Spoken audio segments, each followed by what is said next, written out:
Sorry for the delay. Hello, Lace Blunt 5. I haven't seen you in forever. So, soapbox time. Let's turn down just a tad. So, what do I think about the Switch 2? Okay, so here's the thing. I have my videos. You can see my streams. Unfortunately, some of the streams, the audio was cut off, and I do apologize. And I've been kind of out of pocket with some stuff. So, I do apologize on that with the videos and stuff. But what can I tell you? Well, first of all, Switch 2. First of all, I like the finish. The finish on the back is really nice. It is very similar to... give me a sec. Got a lot of stuff. It's not exactly the same, right? This part here on my OG, this is the OLED Zelda. This is a little smoother, and this is a little rough, but it's got a texture to it. This, it's got like a matte finish to it. Really good to like. Well, first of all, you can see I'm not. Well, maybe you can't see, but it doesn't take up fingerprints, but I still got that tactile feel. Thickness. There we go. About the same. Now, the Joy-Cons are obviously thicker a little bit because you're accommodating the release to a degree, but that's about it. The release and the snap-on, it's beautiful. No real problem. Love it a lot. My biggest thing that's cool about it is it's more comfortable in the hand, I think, to a certain extent, because when you're putting your thumbs on there, on the right hand, because that was the one that was cramped the most, but a little bit on the left, you have a little bit more before the palm of your hand to the joystick. It's still somewhat awkward on the other side, but it's better, right? The other thing is when you use the grip, right? Hold on.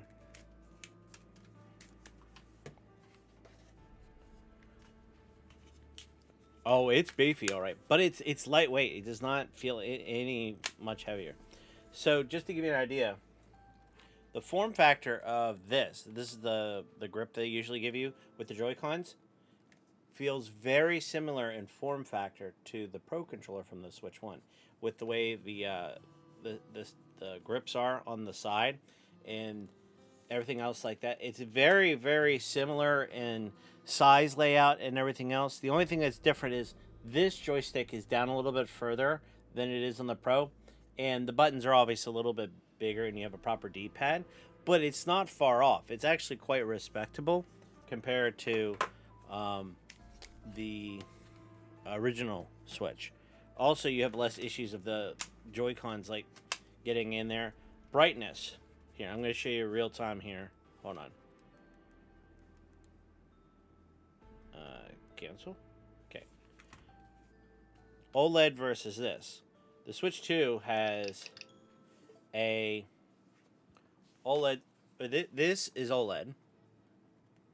This is the Switch 2 screen, which is LCD. Honestly, it's not bad. It's actually pretty darn good, to be honest with you. So I don't feel realistically like it's a huge downgrade at all. Not that I played a lot of handheld, but it is really nice. Of course, battery life obviously is going to take a hit compared to the OLED. You're getting anywhere from 2.5 hours, more like the original OG. But for the amount of power and everything else you get for it, it's worth it. The dock itself has a fan built into it, has Ethernet, HDMI, and everything else. It's quite nice and beefy. And the Pro controller, I highly recommend it. The joysticks are better. To give you an idea, they feel very similar to the original Pro controller, but they feel even better. Like, let me do a comparison with my PlayStation 1. Okay. Yeah, this feel about the same. The PlayStation 5 and the Switch Pro controller. I think the Switch 2 feels even better than the PS2's joysticks and the Switch 1's Pro controller, which were closer. I really like the way this feels. It's so smooth on how it works. We'll see how it goes. It does have a headphone jack at the bottom, but with the streaming, I haven't been able to test how well that works. Other than that, it's pretty much the same. Though it does have two extra. Um, let's see if I can see it. It's hard to do with the lighting. It has an extra button here and over here on the back of the actual sticks. I don't know what they do, but I haven't actually messed with it. Other than that, um, it's obviously going to be better. It's going to be able to play games, the old games better, and it's going to play the new stuff good. One of the things I really like compared to the other one is the cartridge slot. So the cartridge slot is as easy as the original OG one, but the difference is it lifts up like this, where the other one was a flap, and then it moves out of the way, and it's got a really nice metal cap or whatever for it, and this is pretty sturdy looking. So I think putting the cartridge in and then this seats it, if you will, on top of you pushing it in is really nice. How's the operating system? It's the same. I mean, you can look here. I'll show you. They updated the one technically beforehand, but the OS is almost identical. Now, mind you, this is not the same OS this system came with. It didn't. They updated it.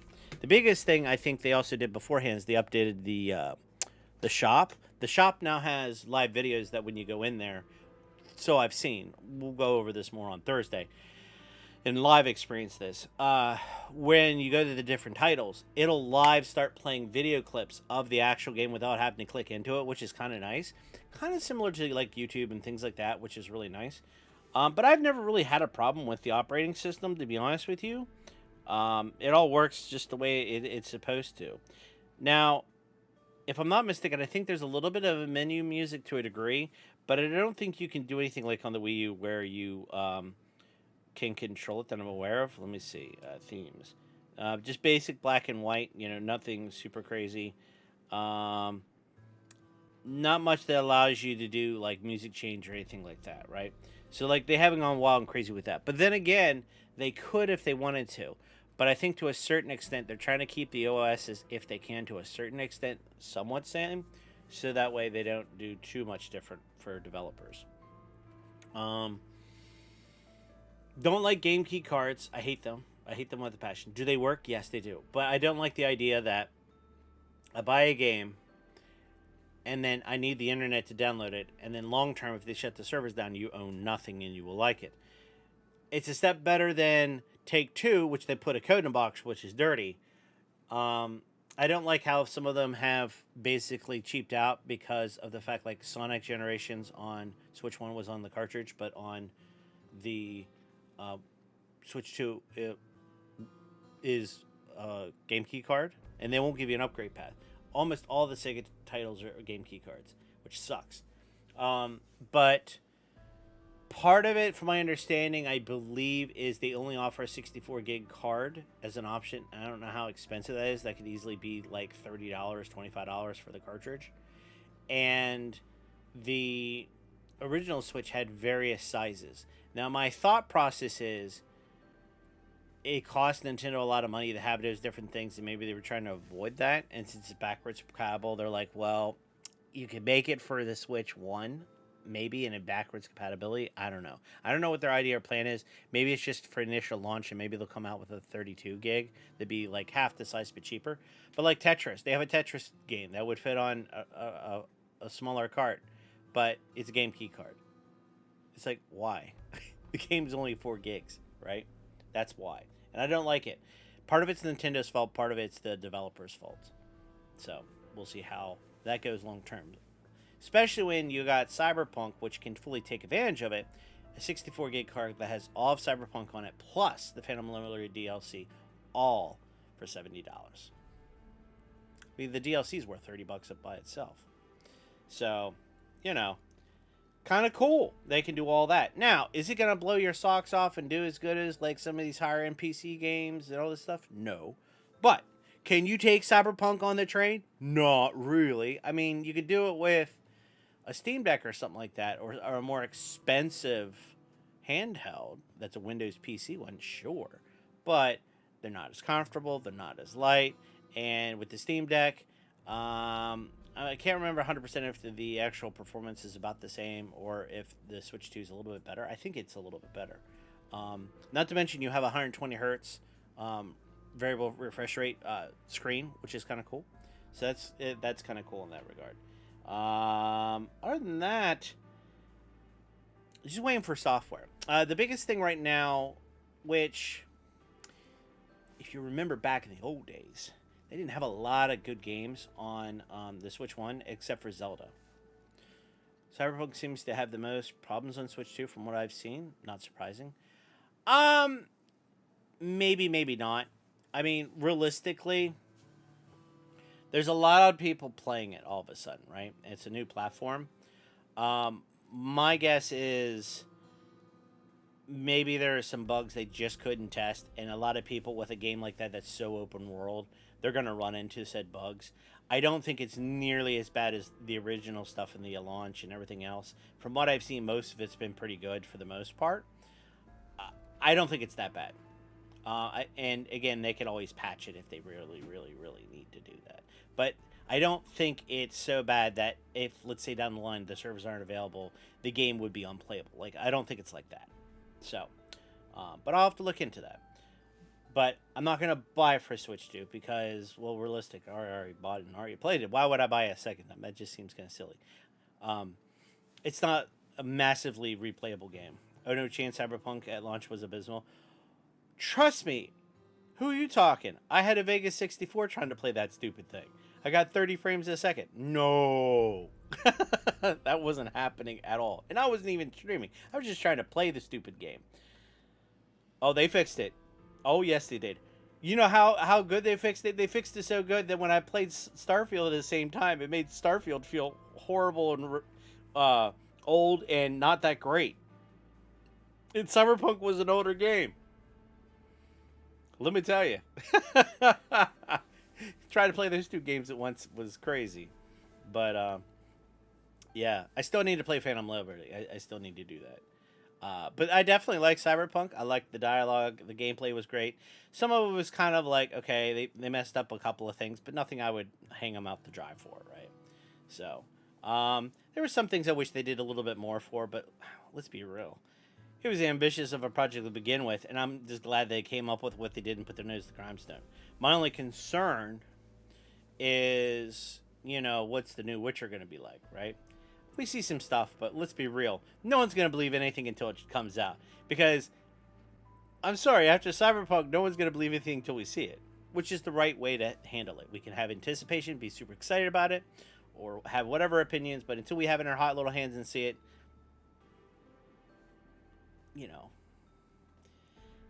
I got a refund by the PS Store at launch. Later, got a brand new physical couple of bucks for $10. Yeah. And listen, technically that wasn't on the developers, that was on the publishers. The publishers themselves pushed them to release the game before it was ready. And that's why it turned out the way they did. So the people that ended up losing money in that per se was the publisher. I think the company of itself was hit hard on that to a degree. But I think the thing that really saved them was the anime edge runners. They got people interested in it again, and since they already kept at the game and had it fixed and polished, when they went back in, they would then give good word of mouth. Hey, this is pretty good, and then they came out with the DLC. Yep, I'm pretty sure it is pretty good. Well, they got a really cool actor with it, right? Like they were smart about it. And were like, hey, if we're gonna have DLC, let's get an actual like known quantity actor in it. That'll help sell the DLC a little bit more than just no name, because you already did that for the original game, right? So it's kind of cool in that regard. I wish there was a little bit more with Johnny in the original game, but it's okay. It's not about him per se, right? 100%. So, yep. I also wish you had a little. I don't know. The love interest thing felt pretty good with Pam, but I don't know about with Judy. Some of the stuff just felt like, I don't know, it was kind of weird. Well, unfortunately, I didn't buy it ahead of time, and I refuse to play Expedition 33 unless I physically own a copy, but I'm not overpaying for it. So I'm waiting until a physical copy for the PlayStation 5 is available. Even though I could get it digital, I have reasons for wanting a physical, and it's been selling well. Um, I also have a problem with the Oblivion remaster because isn't that digital only? They don't physically have a game. But also, I don't know. It's a long game. I'm afraid to play any long games like that because I already have games that ran really long on stream because that could tie me up for over a year. So we'll see. We'll see. Oblivion 6, I don't know. We'll wait and see. And of course, you got the GTA 6, coming out. Of course, God knows what they're going to try to charge for that. Might be some pushback on that. So, yep. It's all good. It's all good. But we'll see. Realistically, it's going to come down to software. What does Donkey Kong look like in July? All right, so you got that. Then in August, I think there might not be a whole lot. I don't think, or is it September? Then you have Daemon Machina, which is the better mech shooter type of game, but RPG. They had a game like that on the original Switch, and I liked it. This is way above that in production quality and things like that. I'm interested to pick that up, and that will physically be on the cart in United States, other than a GameKey card like it is in Japan. I do need to check out the Nintendo Online and things like that, but what I'm more interested in is I think in July there's supposed to be a Nintendo Direct showing more about the software lineup for the rest of the year. So I'm curious as to what are you having as a title for in the fall, other than Pokemon? Because honestly, I'm not that excited about it. They phoned it in again. Man, I lucked out on a physical copy. Walked into GameStop not thinking they have one, and they said someone brought one in an hour before, and I couldn't believe it. Well, I'm not too surprised by that. Um, Maybe they tried to buy it to scalp it and realized, crap, this isn't working out. I was expecting a no and almost didn't ask. No, no, no. You always ask. You know why? If you don't ask, you never know. But if they tell you no, well, you're in the exact same spot you thought you were in. You should always ask. Always ask. Because, especially GameStop, you never know if someone returned or, let's say, they sold it back to them and you could pick it up for, okay, it's a couple bucks off, but at least you have it, right? It happens all the time, let me tell you. People buy the game, beat it, return it like they're dumb, and you get a discount and you got the game. So, I'll have to look. Uh, I was. True, true. Yeah, yeah. I mean, I didn't work at GameStop, but I was in there enough, I know.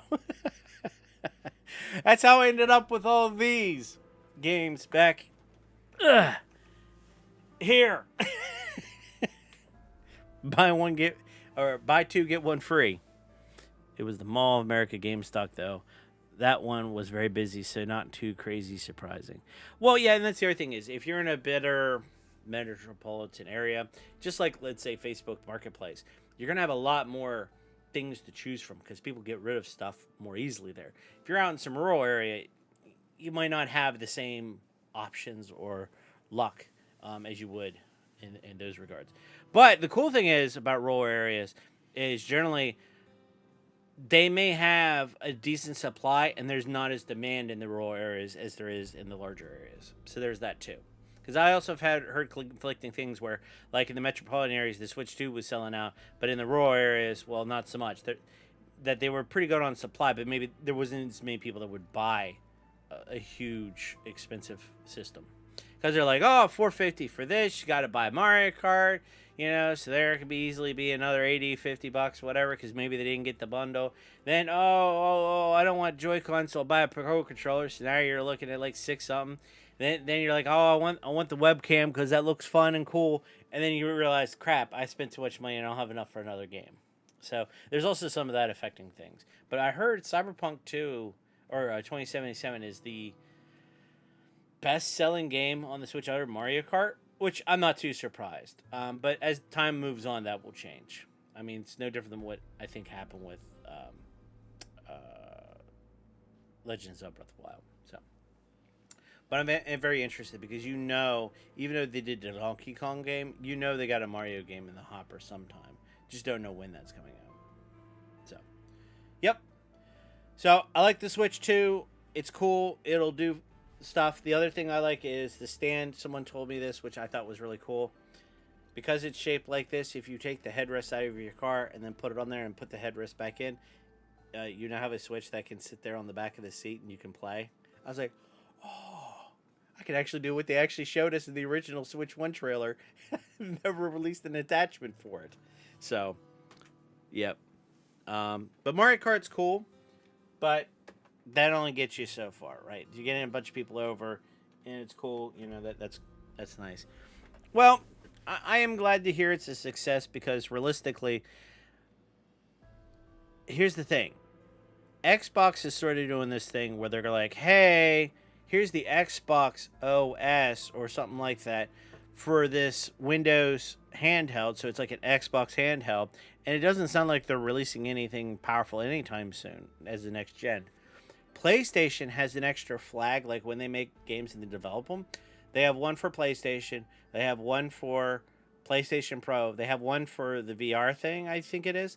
And then they have this new one called Low Power, which is like half the cores of the Pro, but about what the original PS is, lower clock speeds and all these things, less RAM and all these other things. And it's like a low power mode. It might be their nonchalant way of saying they're going to come out with a PlayStation handheld to compete with the Switch. And you know what? They wouldn't be dumb to do it, to be honest, because in Japan, Nintendo is Sony's biggest competitor. Outside, they're like, well, it's kind of not that, but I think they all see the writing on the wall. They need to get portable because you can only go so far with hardware. Now, will they do a pillar where they do two? They do a handheld and they do like a next gen or a PlayStation? I totally believe that's going to happen. I think what they're going to do is they're going to try to milk some of their old games and say, hey, you know, all those games, if you bought them digital, right, or you do certain things, you can load launch your PlayStation Portable and it's as powerful as your old PlayStation 5. It'll run those games in low power mode, right? Cool. Or you can buy the new PlayStation 6 and you can do some stuff. Sony's got some stuff cooking. I really do think they do. Do you think they're referring to the Portal with that flag? No. Well, whatever they're going to call it, it's whatever the PlayStation handheld's going to be. And this came out after they had that portable like handheld thing that they have for the PlayStation 5 now. That is not it. That's literally a streaming device. They're talking about a native implementation where it has the RAM running slower, the processor running slower, half the core counts, like 36 cores. They're running the spatial audio at 75% or something like this to help save with power, like all these different things to really cut the power down. No. They're literally talking about native hardware that's going to run it natively on the machine, which the current handheld thing doesn't do. It's more like, if you want a real comparison, that seems more similar to like an NVIDIA Shield type thing, what they were trying to do, but with a screen, and or maybe a Wii U pad, if you will, is what PlayStation's got going on right now. This is something else completely different. Now, we don't have confirmation on that, but I'm sorry. The Switch selling 155 million things. You can't tell me that the other two systems aren't thinking, I want a piece of that pie too. So, yeah. So that's what we got going on right now. But enough of me and the Switch box and the Switch and all that other kind of crazy nonsense stuff. I do need to get back into this because I don't know if I'm close to the end of this. I can't tell you. I'm not entirely sure. I stream every Monday, Wednesday, Thursday at twitch.tv/Game with Magus at 9:30. Also on YouTube, Rumble, and Kick. If you like what you see, share it. Let your friends know. Say, hey, look, he's got these videos. He's really cool. Check them out. But also, I have playlists if you want to see or catch up on YouTube and Rumble. That allows you to quickly watch it. I also have Final Fantasy 16, Final Fantasy VII Remake, Crisis Core, which is the prequel to Final Fantasy 7. And then, of course, Mario RPG. I got People 1, 2, and 3. Cyberpunk 2077. I got Starfield. Stellar Blade. I have all these games. So, check them out. That's cool. And you should follow me on social media, too. That way, if something changes with my schedule, I'll let you know. But also, you can use those platforms to make suggestions on games to play in the future. Until next time, stay adventurous.